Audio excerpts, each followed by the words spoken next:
మూషిక వాహన గజానన గణపతి నందన గజానన.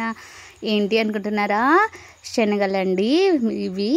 వినాయక చవితి కంపల్సరీ పెట్టాలి. గుగ్గిళ్ళని చక్కగా శనగలను ఒక 1 అవర్ ముందు నానబెట్టేసి కడిగి ఉడకబెట్టేయాలి. ఉడకబెట్టేశాక చక్కగా వడగట్టేసి పక్కన పెట్టుకొని గ్యాస్ అంటించి, నేనైతే క్యారెట్ చేస్తున్నా అండి. కొబ్బరి అయితే కొబ్బరి వేసి చేయండి, లేకపోతే ఇట్లా చేయండి. శనగలు మంచిగా ఆయిల్ వేసి పప్పు దినుసులు అన్నీ, శనగపప్పు, మినపప్పు, జీలకర్ర, ఆవాలు, కొంచెం ఇంగువ పొడి కూడా వేయండి.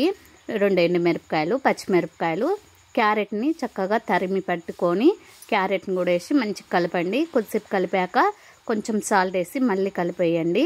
కలిపేశాక శనగలు వేసేసి ఇలా కలిపేయండి. అంతే. సూపర్ అంటే సూపర్ టేస్ట్ ఉంటాయి. శనగల ప్రసాదం చాలా అంటే చాలా ఇష్టం గణనాథుడికి.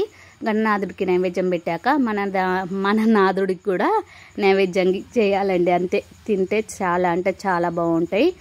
క్యారెట్ శనగల ప్రసాదం రెడీ. మీరు కూడా ఇలా ట్రై చేయండి ఫ్రెండ్స్. గణనాథుడికి చాలా ప్రీతికరమైన వంట ఇది. ఒకసారి ట్రై చేయండి ఫ్రెండ్స్.